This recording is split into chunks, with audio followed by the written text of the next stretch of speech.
Hindi, kasi inaamin ninyo, wala namang red notice kailanman. It is our job to find it out immediately, disseminate immediately, because the nature of the diffusion is... bakit si Congressman Arnie Teves may red notice na, hindi pa natin nagagawa ng paraan? Hindi ko po masagot. Ma'am, yung kay Arnie Teves, kaya ho siya nahuli sa East Timor ay dahil sa red notice.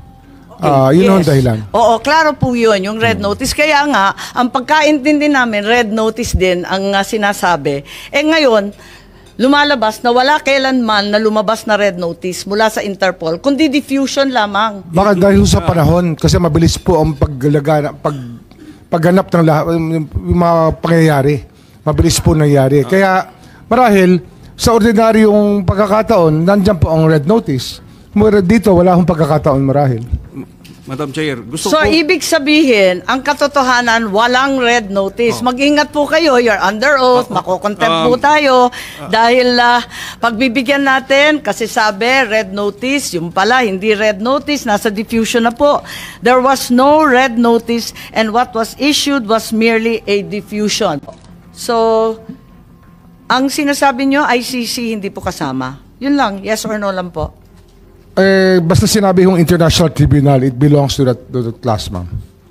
Sa palagay ninyo, International Tribunal, sakop na yung ICC. Kahit sakop po, sakop. You proceeded to take part in the serving of the warrant and arresting PRRD.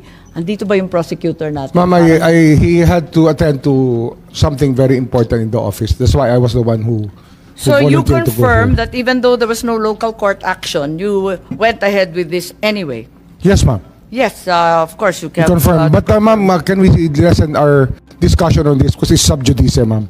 It's a subject of a habeas corpus case in the Supreme Court, which the children of the former President Duterte themselves filed. Yes, we're well aware of the consolidated cases. Was this warrant presented to PRRD at the time he was arrested? Kasi may katanungan, di ba? At may sinasabi si Attorney Medialdea na hindi daw pinakita sa Pangulo. Pwede bang may sumagot? Si General Torre, mukhang kabisado niya. Siya yung nasa video eh.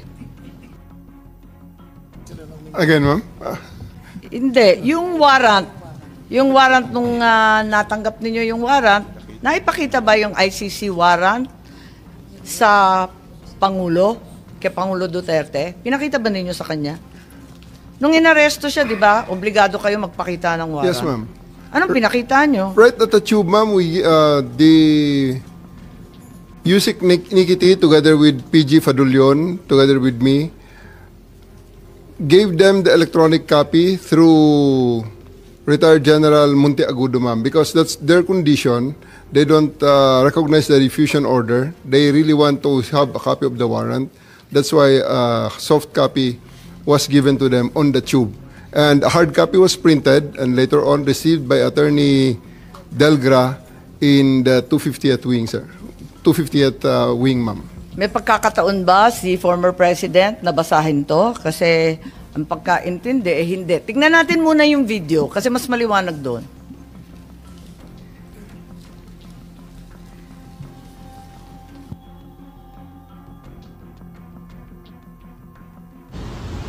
Pag umaresto ka ng tao, pag inaresto ka ng pulis, pwedeng hindi dala ng pulis ang warrant mo? Pwede. Sasabihin lang ng pulis kayo, oy, arestado ka, may warrant ka. Nasaan ang warrant? Doon sa estasyon, halika na. That's perfectly legal. Pag umaresto ka ng tao, pag inaresto ka ng pulis, pwedeng hindi dala ng pulis. So, ang sabi po ninyo, hindi naman kailangan yung warrant eh, kaya hindi ninyo pinakita. Tama po ba yun? Ma'am, that is a very, very different interview in the aftermath. But I'm talking of... Anong pinag-uusapan sa interview? And I'm talking about we have already veered on the general rules on the warrantless, on the service of the warrants. Because during the time, and up to this time, there are still a lot of people saying that I'm wrong in there, that you cannot arrest a person with a warrant that you know as a person has a warrant, yet you cannot serve it without the physical warrant. So, all the lawyers know here Diba ang ma'am, sabi, that I'm right there. Kailangan ng warrant as soon as practicable. At hinihingi talaga ni former president. Di ba hinihingi niya? Hinihingi ng abogado niya, asan yung warrant? Tama, di ba hinihingi Yes, nila? ma'am. Anong pinakita nyo? We gave them the electronic copy of the warrant and it was given to them by Yusek Nikiti together with PG Fadulyon. It was received by Yung General warrant, anong klase yung Monteagudo. itsura ng warrant? ICC, Interpol? It's a ICC warrant, ma'am. ICC warrant. Yes, ma'am. That was directed to the Interpol. That was the attachment of the diffusion order. Pero ayon sa ating batas, di ba, napakaliwanag naman na yung court o judge, kinakailangan Pilipino. Di naman sakop nun yung Interpol, yung ICC. Bakit naging warrant rin sa Pilipinas yun? I will defer the answering to that question to the DOJ, ma'am, because I was with the DOJ during the time, and it was the DOJ. Hindi nandun si Prosecutor Fadulyon Ikaw naman Yes, ma'am. bumasa ng Miranda rights, hindi man lang yung prosecutor. Tinikoberan mo na yung papel ng DOJ, kaya sumagot ka ngayon. Ma'am, we're talking situation in the tube.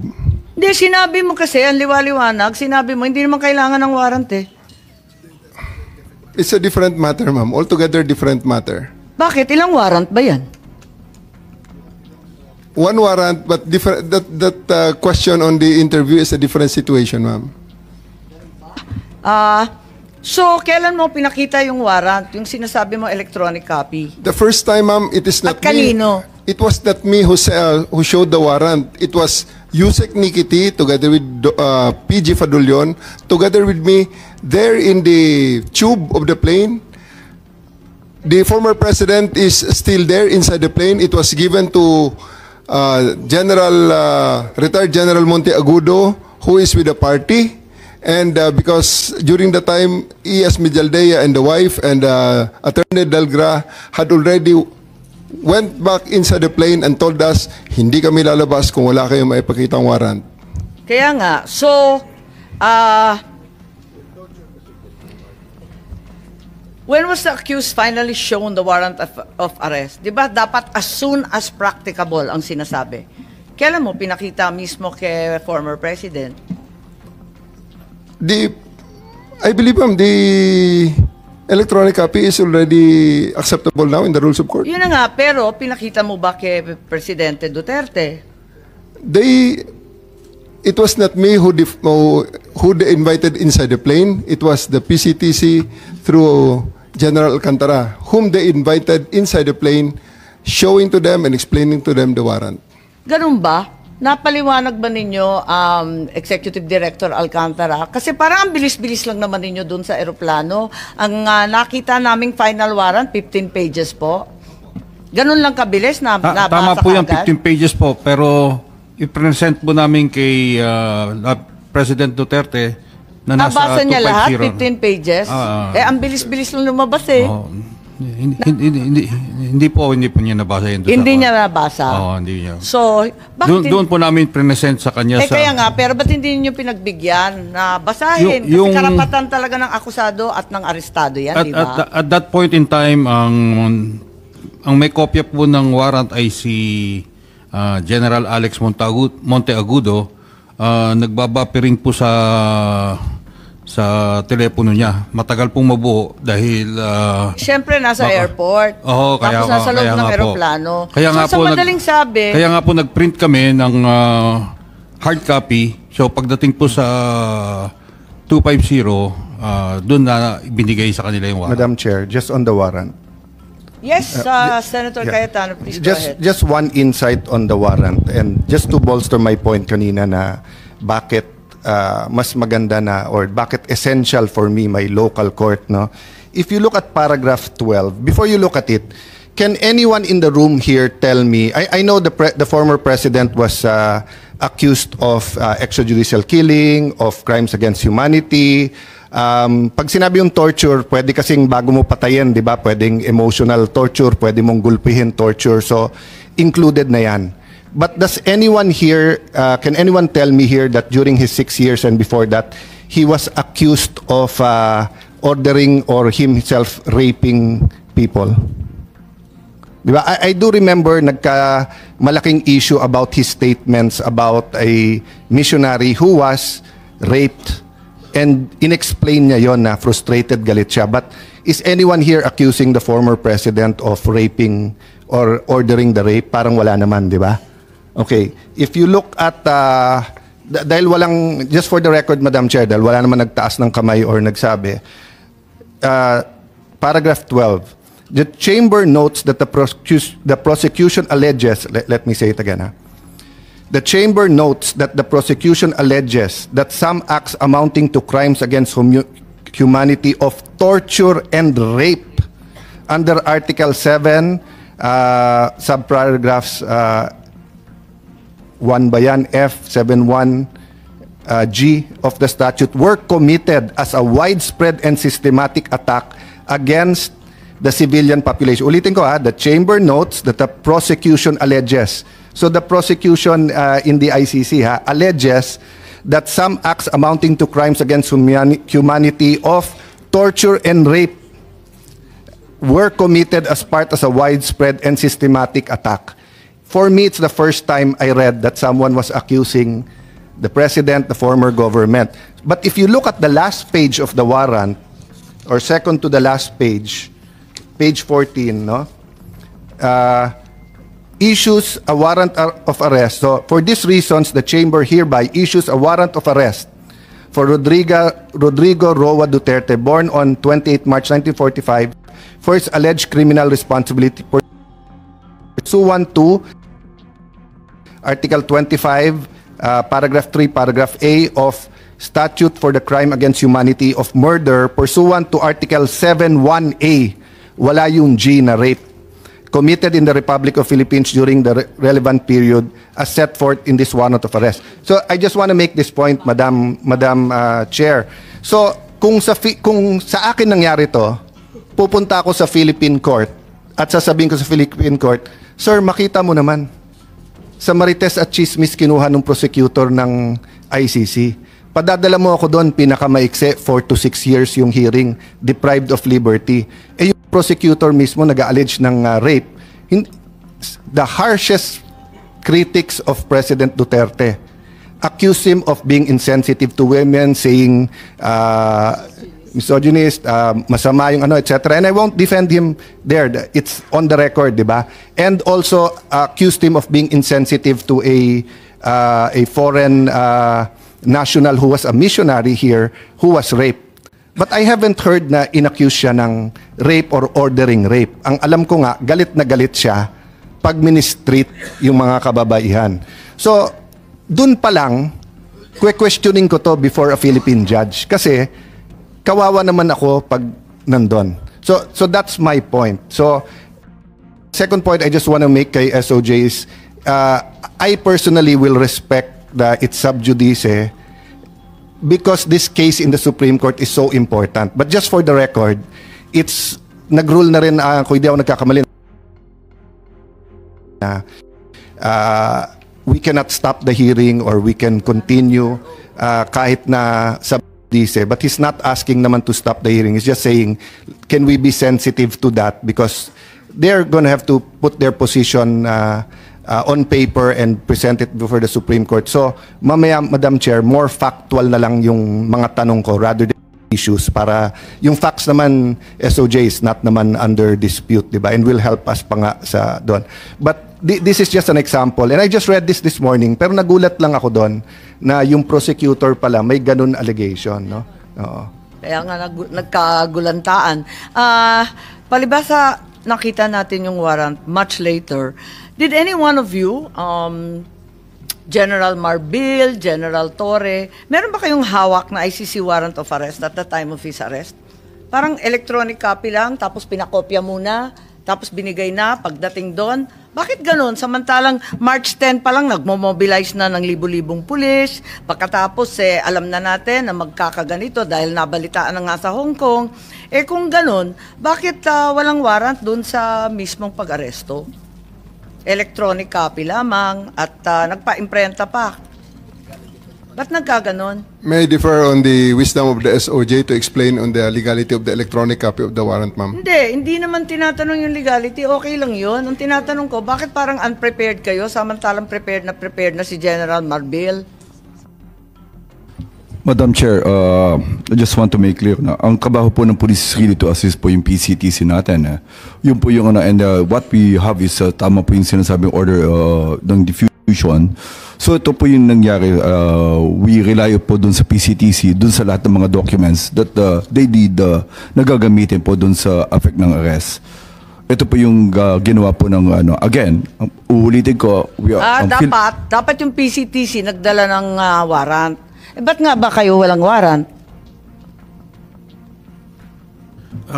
It was stated, ipapadala po through diplomatic channels eh. Naka-state po yun eh. So, dapat diplomatic channel. Nangyari ba yon? Kung diplomatic channel yung DFA, ano ba nangyari sa warrant na yan? Sa dinami-dami ng handa ninyo, sa libo-libong pulis at sundalo na kinalampag, wala bang nag-isip na kinakailangan dalhin yung warrant? Your Honor, if I may, wala po kaming information o wala kaming natanggap at all.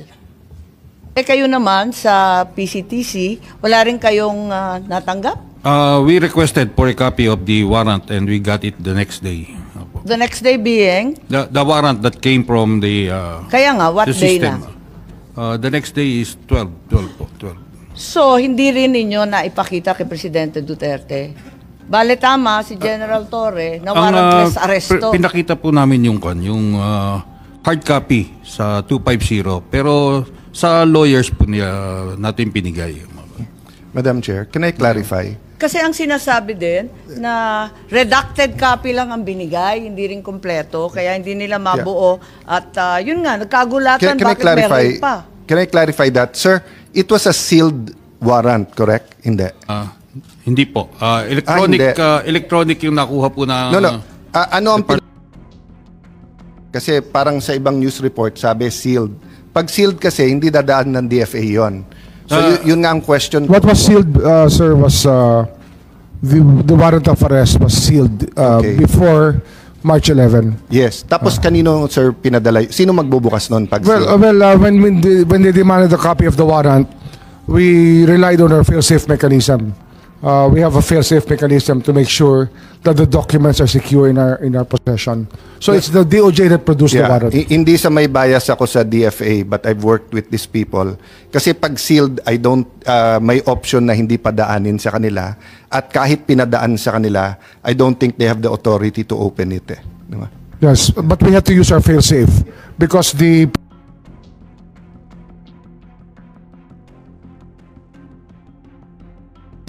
CTC could not produce the warrant, so we had to use our fail-safe. Yes. But once naman it's opened by the proper authority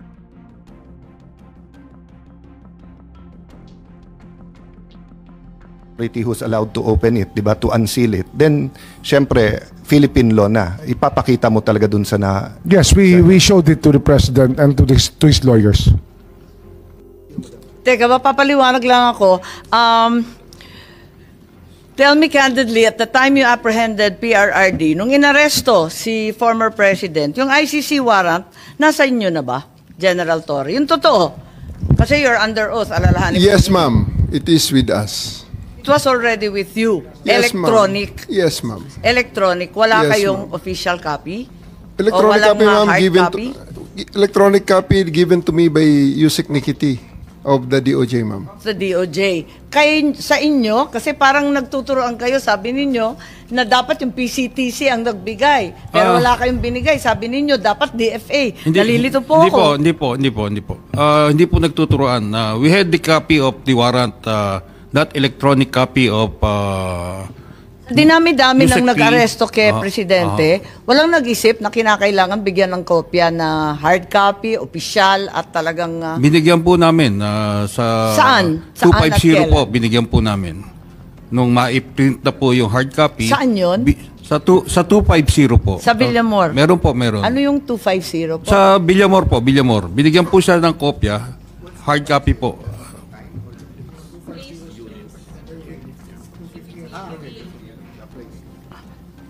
So, nandun. Anong oras? About shortly before 12 po. Around 12, around noon at that time po. Noon. Noon time? Naibigay ng noon time? Opo. Pero anong oras ba hiningi? Di ba napakaaga pa noon? Humihingi po sila from the tube. Starting from the tube, humihingi na po Anong sila. oras yun nung hihingi sila? When they arrive po, it's about 10 o'clock. 10 o'clock. Or, So, 2 oras makalipas bago ninyo naibigay. Ma'am, just to be clear. Yes. Just to be clear. General Torre, maybe you can explain the process of serving the electronic copy, which constitutes a legal form of serving the warrant. Yes, ma'am. After they disembarked, as I have learned from General Torre, they asked that it be postponed, that they be brought first to, ano ba nangyari doon, General, pagkatapos doon?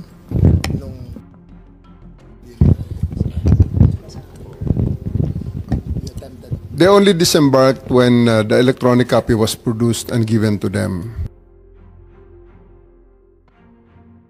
Bus, and when they step out of the plane at the junction of the moving part, PG Fadulion met them and attempted to read the rights to President Duterte, and all of them said, "Pwede ba yan at pa-diffuse muna natin ang tension, doon na lang sa 250th airlift wing." So we acceded to that request. We arrived at the 250th airlift wing. They were given refreshment to refresh. They were allowed to generally pababain lang ang tension ng lahat. And then we, after an hour or two, we returned, and that was the video that you saw when I was in the cell phone, which basically it's memorized already. So just a formality, and then they asked at that juncture. They asked for the written. They want a printed copy. So I went out of the room, stepped out of the room, printed it, and gave it to them. Okay, yung printed copy, may allegation na redacted copy daw to. Hindi daw kumpleto, hindi daw buo.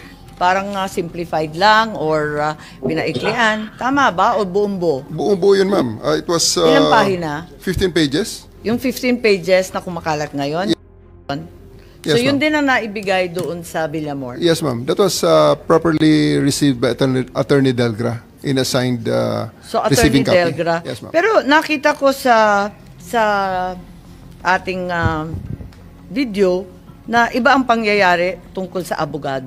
Okay, dito sa video nakikita na si General Torre hinihila yung abogado. Standard procedure po ba ito ng PNP?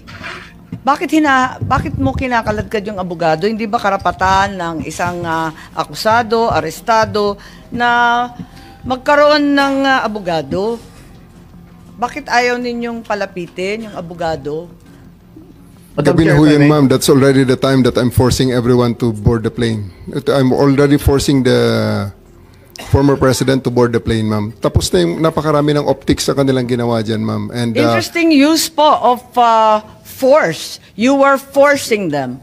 So Yes, you ma'am. admit you forced them. You I use have violence. to. I have to because they won't go with us voluntarily, ma'am. So I have tried all the lahat ng pakiusap ay ginawa na General namin buong naman, sa araw. dinami-dami ng pulis, ang tanda-tanda na, may sakit pa. Sa palagay mo, masisindak pa yun. O kaya bang lumaban nun? In fairness to the president, ma'am, after I handcuffed E.S. Mijaldea and told Attorney Delgado that he's the next one to be handcuffed and boarded on the bus, the former president actually acceded and said, "Sige na, alis na tayo." And you saw that on video. Well, It was nakita namin, roaming. di ba, hinihila mo yung upuan. Hindi ba dapat, talagang General Torre, kailangan makinig ka doon sa sinasabi ng abogado? Di ba karapatan nun? I have already arrested, I even arrested E.S. Mijaldea, ma'am, for obstruction of justice and placed handcuffs on him. That was already the last parts because masyado ng gabi, aabutin na kami ng umaga. Then it's Ilang already oras na, unreasonable. 2 oras pa lang, kalalanding lang ng Hong Kong ng alas 10, alas 12 12 hours. pa lang to. 12 hours, ma'am. Kaya nga, anong oras to? Kasi Mga 7 sabi mo o'clock na- kanina, 10 o'clock Mga 8 o'clock yan, dumating. ma'am. Yung kay Delgra. O, anong oras na Mga yun? 8 o'clock yan, ma'am. Sa umaga na yan? Gabi. 7 o'clock, 8 o'clock ng gabi na yan, ma'am. 8 Si a.m. Delgra. Ay, 8 p.m. Gaano katagal na yon? 10 hours, ma'am? 9 hours? Naka 9 to 10 hours na. So, sa palagay mo, si former president had sufficient chance to challenge na the validity of the arrest. So, sinasabi ninyo na 9 to 10 hours na yan. Kasi nakuha niya yung warrant nung alas 12 mahigit. Hating gabi lampas, ano? Tapos, Tanghali, ma'am. Tanghali, ma'am. Niya nakuha ang okay. warrant. Tapos, tumagal pa sila ng ilang oras. Ng 11 hours, sinasabi po ninyo. Yes, ma'am. They attended to serve the warrant when they disembarked. They asked that it be deferred until they reached 250. Upon reaching 250, they asked for some refreshments and they cooled down. Upon being more calm and after conferring with their lawyers, the warrant of arrest was served in toto, in full, and their rights were read. So sa tingin ninyo, itong 9 to 10 hours sapat na para sa isang pangkaraniwang tao na makakuha ng sariling abogado, tapos i-check yung kanyang warrant, pagkatapos mag-draft, mag-file ng maayos na petisyon ng habeas corpus. Ganun ba yun? Ma'am, you must, I think the record showed that there were 3 lawyers with him in conference with him during the entire time. Attorney Delgra. Paano makakapag-file yun? Gabing-gabi na, hindi naman court hours. They had filed a case of a TRO with the Supreme Court. They tried their legal remedy. It was duly recorded and there was no TRO given by the court, ma'am. So, ma'am, just to be clear, they had their chance to seek legal remedy as shown by the actions of their lawyers by approaching the Supreme Court. So there was no due process denied, ma'am. Siguro sasabihin ko at tatanungin ko kay Attorney Medina, ang ating constitutionalist po rito, masasabi ba natin na nabigyan si PRRD ng sapat na pagkakataon para alamin itong validity ng kanyang, yung katotohanan ng kanyang pag-aaresto? Ilang oras ba yung sinasabi natin na sufficient time, yung sapat na panahon? Thank you, Madam Chair. Just to clarify, I will just be consistent with the opinion that I posted that there was no reasonable opportunity. That is not to denigrate or cast aspersion on the character or competence of our officials. And also, I have very limited facts when I wrote the opinion. But just to, as a comparison, if you filed an extrajudicial proceeding, if you will file a petition, the court will order the subject of the arrest will have the opportunity to answer, and then the court will have the opportunity also present evidence. The court will have the opportunity to weigh the evidence, and then issue the ruling. For example, in the case of Mark Jimenez, he had more or less over a year to dispute his extradition. So if that would be the standard, that might be considered reasonable opportunity to be heard. So yung sinasabi nila na naka-10 oras na nag-iintay, talagang panay pa rin ang tutol, hindi sapat na panahon yun. Kasi magpipila ka pa ng kaso, magdadraft ka pa ng petition, dadalhin mo pa. Hindi po ba? So hindi pa rin sapat kahit sabihin natin matagal sila nandun sa airport? I will just be consistent with what I wrote, Your Honor. My initial view was yes, 6 hours, office hours, or less, 5 hours, to seek relief from the courts may not be characterized as reasonable opportunity to be heard. Of course, that is disputable. That's just my personal opinion with limited facts. I'm sure the officers concerned have good reasons, and that can easily be disputed in court. Thank you. Yes, para sa amin medyo mabigat nga yung 4-5 oras na bukas ang korte, no? Kasi hindi naman pwede yung hating gabi at hindi naman bukas pa. Talagang alam natin itong mga extradition at kung ano-ano pa, Talagang taon-taon yan tumatagal. Hindi oras-oras kahit naiinip na tayo. Kahit sinasabi ni General Torre, nakakapikon na yung optics nila.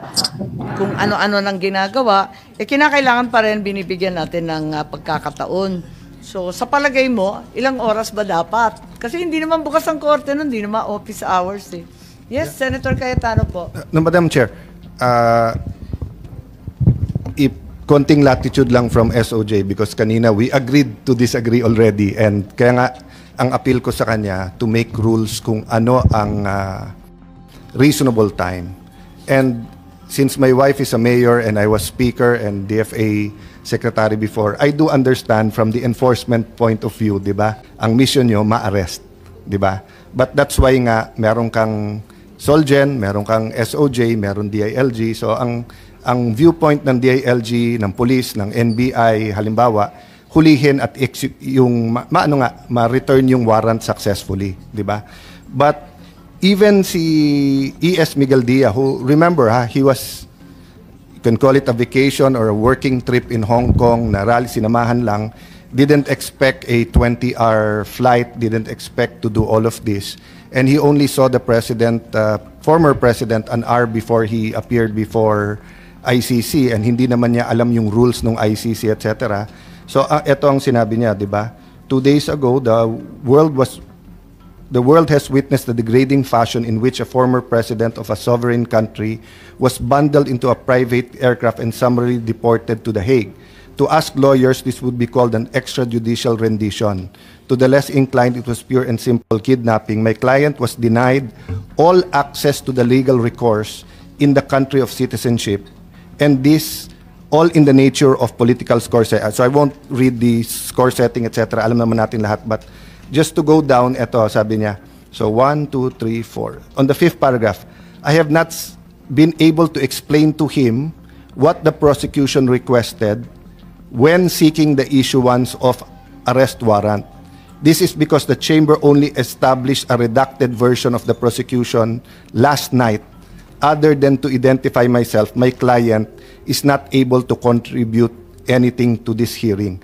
I cannot speak for former E.S. Miguel Dia. Ang impression lang, at least sa internet at sa amin, I talked to him. He's the only one I talked to. I haven't talked to the Vice President since 2018 or 2019. I saw President Duterte, parang 2022 pa, I'm not sure, no? But ang point ko, tama-tama nung may kinakamusta ako dun sa Netherlands, katabi niya si ES, ang sinabi lang niya sa akin at that time, wala sa ospital, pinangako sa amin dalhin sa ospital, pumunta kami dito sa center, detention, wala daw Rodrigo Duterte or President Rodrigo Duterte. 30 minutes later naman after I talked to him, it was on the news, so that's all public record. So I haven't talked to him, so I don't know kung ano yung stand niya. But I did hear SILG say that nakatape naman lahat to.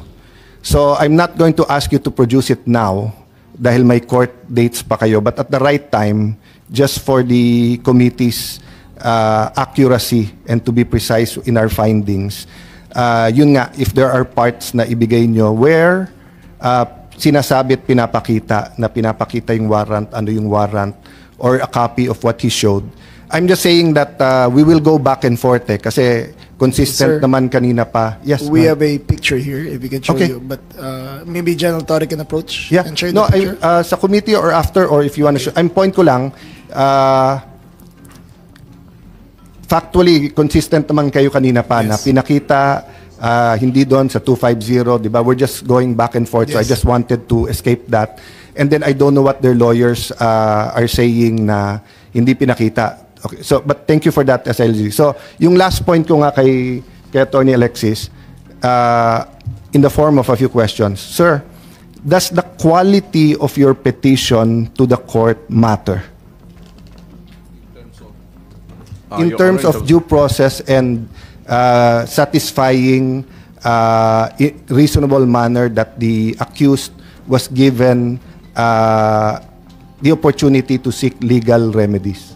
You mean to say, Your Honor, you think of due process, the petitioner should have enough time to come up with a quality petition? Well, quality lawyers, because if I'm consulting an immigration lawyer for a criminal I don't know the practice of E.S. Miguel Dia. Well, at the last 6 years, I do know that he was ES. In his younger years, he was my dad's partner before nag-iba-ibang law office. Parang hindi ko alam kung litigation or labor eh. So ang point ko lang, di ba, the quality of the petition you file is also part of due process, meaning having enough time with your lawyer, being able to choose kung sinong lawyer, the combination of your lawyers, whether saying, sir, pang RTC to, sir, pang Supreme Court. I read marami sa internet na bakit hindi ununa yung writ of habeas corpus, application for the writ of habeas corpus versus the TRO. The explanation, sorry guys, talagang sa Facebook at sa news, but sa news, doon ko rin nabasa, so I'm not saying it's true. Maraming fake news in all sides, but I'm just telling you honestly where I got my news. At sinasabi nga na si attorney, how do you pronounce it? Torion?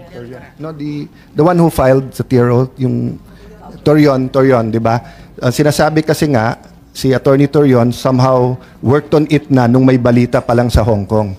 Kaya yun yung final. I don't know if it's true or not, but my point is, I see from the enforcement side, binigyan nyo ng 10 hours, 12 hours, but from the accused side, enough time to pick my lawyers, to give the facts, to look at the warrant, to look, kasi ako lang, 2 days na ako nag-aaral sa hearing na to, hirap pa eh. So if I'm not a practicing lawyer in the sense na nagle-litigate, di ba? But I don't think I'll be able to put a really good petition to the Supreme Court or to the RTC in 2 days.